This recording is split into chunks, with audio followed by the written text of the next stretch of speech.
Well, hello, friends. So I haven't been here in a while, and I just had a little bit of time this morning so I wanted to talk about why I haven't streamed in a while and go over some plans for the work I'm going to be doing in, I don't know, the foreseeable future. So over the last 70 streams, I've been building up quite a bit of components, all related to web servers, web clients, authentication, and bits and pieces of other things. But the core functionality of what I wanted to set up as in my own web server is functional. And there's enough there to start doing some fun things with it. And originally I was going to build my own like replacement for WordPress, but I'm like, that probably won't be interesting to stream. So I felt like I needed something more fun. And been watching a lot of other Twitch streamers and noticed that quite a few of them are also game devs and they're building games on stream. And I've always wanted to build my own game. In fact, I've been sort of toying around in my spare time on a game for a long, long time. It's gone through several iterations. And I thought, hey, good opportunity, right? Let's put this new web service framework to use and make a multiplayer online game. So I went ahead and set down some cornerstones, I call them. And by the way, if you're looking at my notebook, I have a link here that goes over those. I won't go into it now, but there's quite a lot of stuff there. And I quickly realized I needed to do a lot of research and planning before I could get into the actual coding.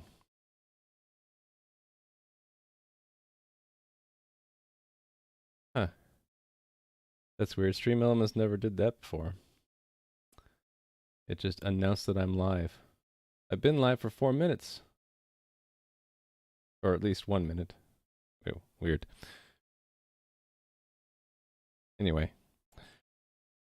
Stream Elements is confusing me. Anyway, yeah. So I figured out not figured out, but I figured that I needed to do a lot of planning before I could actually get into the coding. And I don't think research and planning is too interesting to stream.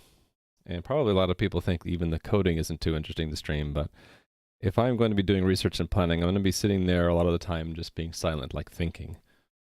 Like, what do I do about this? What do I do about that? And I'm not going to be talking. So, and the screen's not going to move at all. So, not good. So I figured I'd do a lot of that, like get that out of the way first, and that's probably the biggest reason why I haven't streamed in over a month. And but now I got enough of the plan going that I'm actually starting coding, and I'm like, I'm coding, so shouldn't I be streaming? Yeah. So I'm going to introduce the new stuff I'm going to be working on, and it's going to be fun because it's going to be a game, and it's not a new game, like I said. It's the third or fourth iteration, I can't remember now, of a concept that I've been working on for many, many years. So my friends and family all know about it, and they'll probably joke about it, and there's probably inside meme jokes about it. That's fine. So I always have trouble with names. So the first challenge was to come up with a name for the game. And one of the concepts of the game is that as a player or the characters that you're playing, they can travel between different worlds. So you can go through a doorway and be in a completely different world. So what I did, because I couldn't find any name that it wasn't already taken, I took the phrase all realms or all worlds, and I'm like, what is that in Latin? And asked Google, and Google says it's Omnia Reina. And lo and behold, no one had the domain name. So I grabbed the domain name, and I'm like, good, I got a name. So then I proceeded to flesh out the plans for the game, and a lot of it is going to be server side. I want the game to be playable anywhere, so it's got to be on the web, and the the browser is a nice ubiquitous platform. And other good game dev streamers on Twitch are making browser-based games, so join the club, right? So I'm going to be making a lot of server-side stuff in C++, and on the client side, it's going to be a lot of JavaScript, probably based off of a framework like React. So anyway, yeah, the game is going to be RPG, but one where you go between worlds. And I'm even thinking that, I don't know if this is going to be a mistake, but It might be that when you go through a doorway from one world to another, the entire user interface changes. Let's say it was a top-down, 2D grid. You might go through a doorway into another world, and now it's a hex grid. Or hey, look, it might even be a 3D. Or it might go from an old school like Ultima 3 style, discrete grid squares to it being a fluid motion. So we'll see. And yeah, so I have about 15 minutes. So let me go over a little bit of the system architecture and maybe some of the code that I've done so far to kind of lay the groundwork. It's all here in my notebook under notes. And here I have this section for the game. There's nothing in the tile here, but here's where I put down my first initial, like, what are the key things I want to have in the game, like, overall. And I won't go into the inner bullets, but just to give you sort of an orientation of what I'm talking about. Oh, and hey, SourceFi. So I'm only going to be streaming for about 15 minutes, and not going to be doing much coding. So if that's not your thing, that's fine.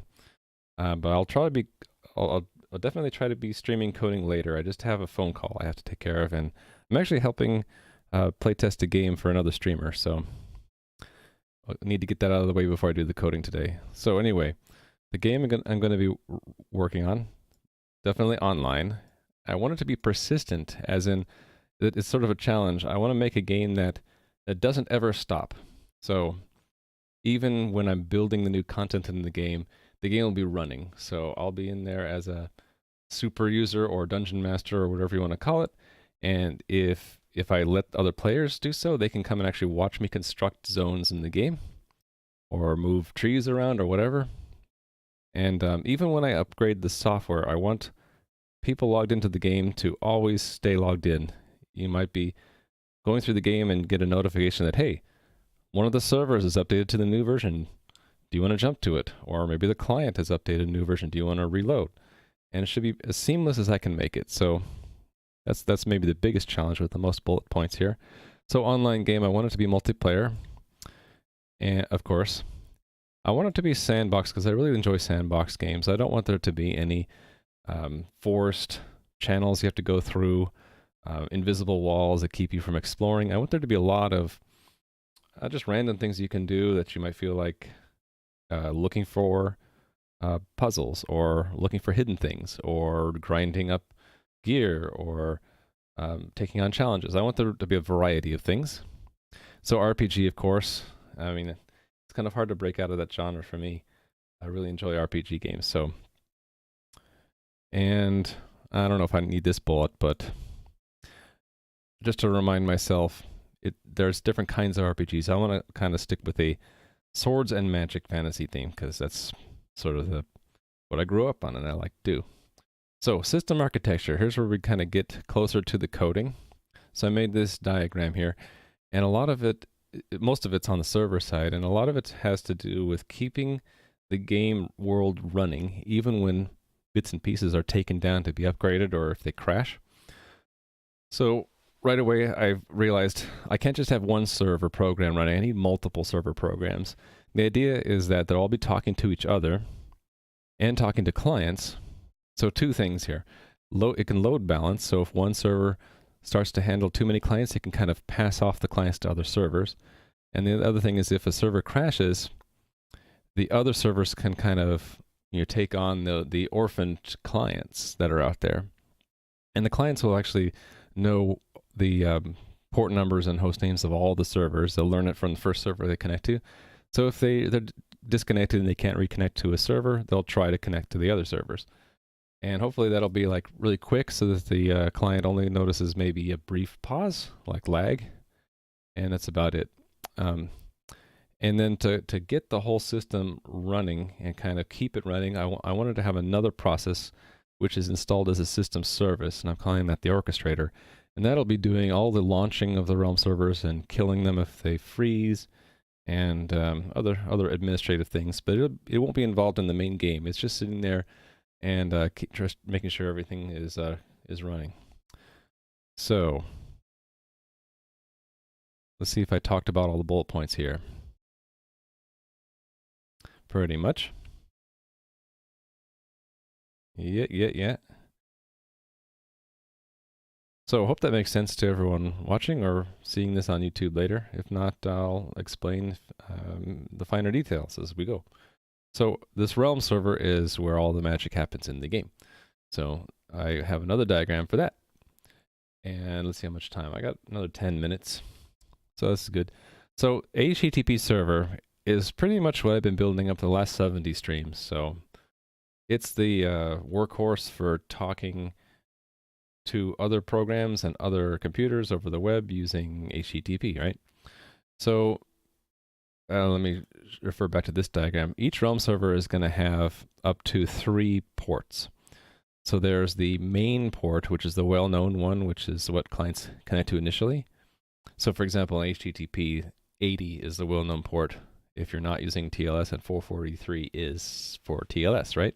So I'll have one for the game, but only one server on the same host can bind that port.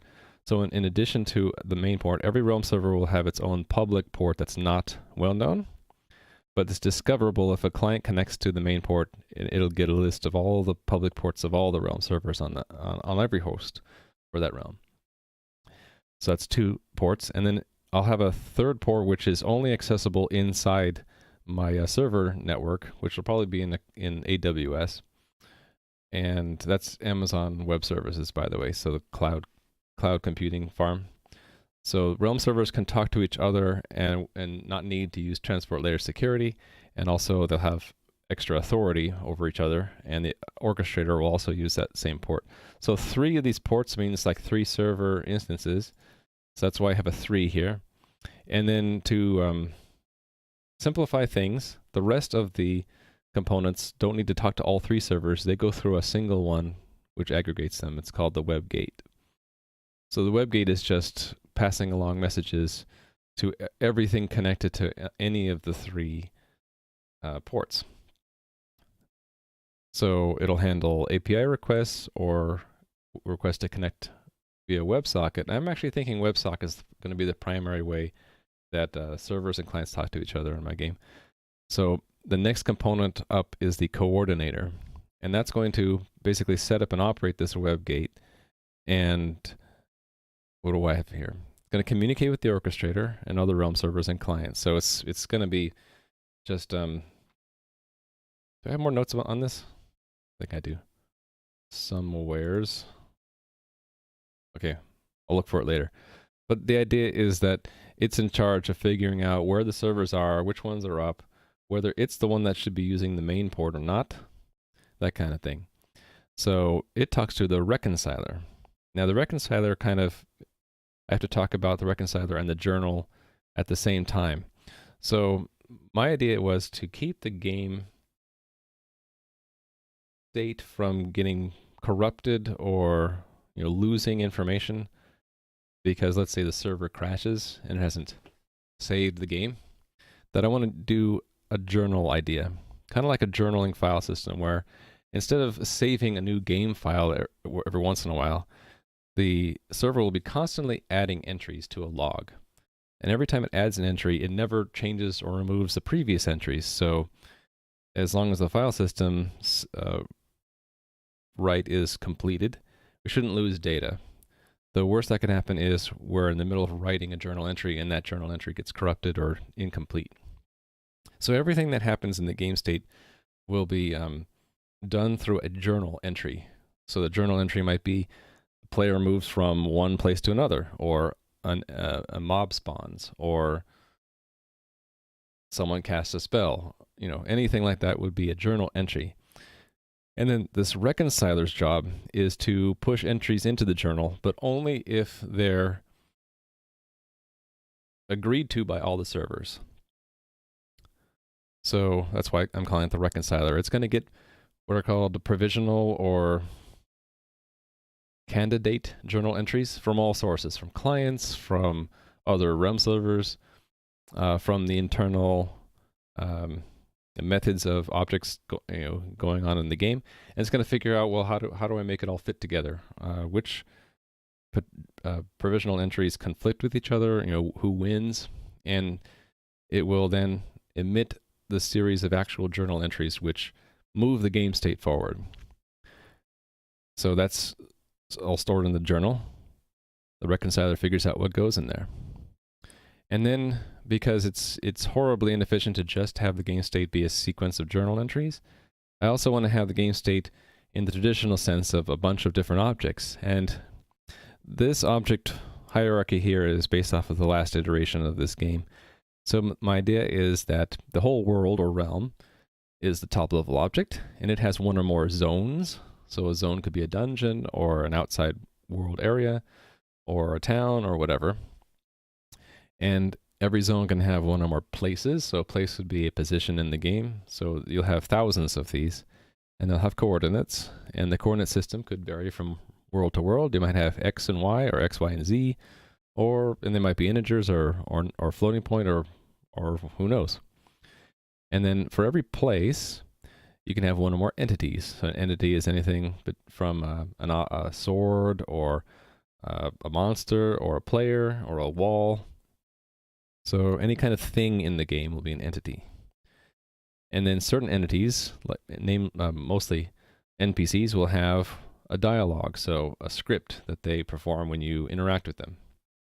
And all of these things are extensions or implementations of a base class called GameObject. That's because I want them all to have certain things in common. They can each have a prototype object. So I might have 10 different kinds of trees, and their prototype is one kind of base class tree, so to speak. And that way I can chain together things like and not have to repeat things that are common between different categories of objects. Then each game object can have an effect and a method. An effect is something that is triggered by either interaction or based on time, or when a character logs in or enters a zone. Any kind of trigger, you can think of it as like a tripwire would be an effect on a place, for example. Or let's say a door might have an open effect, where if you use the open interaction method, the door swings open. And a method is where all of the game logic is going to reside. So every game object can have logic or script attached to it. So some of it's going to be pretty simple. Like let's imagine that you have a tree that can sway back and forth. So its method might be every once in a while it swings one way or another way, right? A method would be run every, I don't know, 100 milliseconds or something, or game tick, whatever I decide, that changes the state of the tree to sway one way or the other. And you could have a more complicated method, like for an NPC, like for a boss mob, right?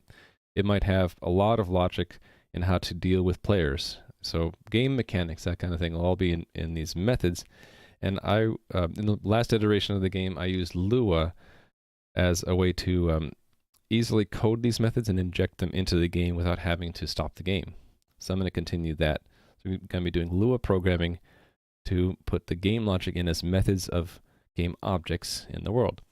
So the last thing I haven't talked about is the executor.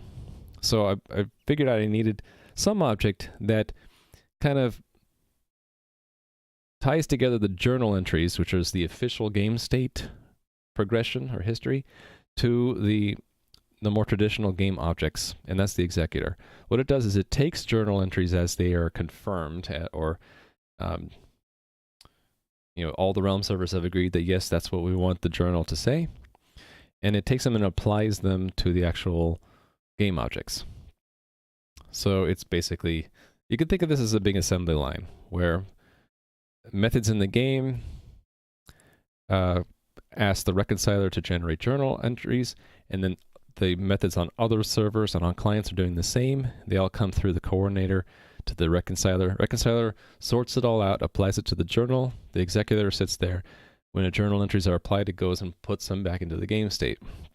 So every realm server should have the same journal, the same game state locally available. They're kept coherent by the reconcilers. And there's going to be a hierarchy of servers. So like, if in case two servers don't agree, the one with the higher rank will win. And yeah, that's pretty much it. So hopefully that wasn't too confusing. And I don't know if you guys have any questions. I have the Discord. You can always ask me a question or in chat, assuming that I see the chat. Or and when I post this on YouTube, feel free to comment on there. And yeah, so I have to wrap it up because I'm going to be expecting a phone call soon.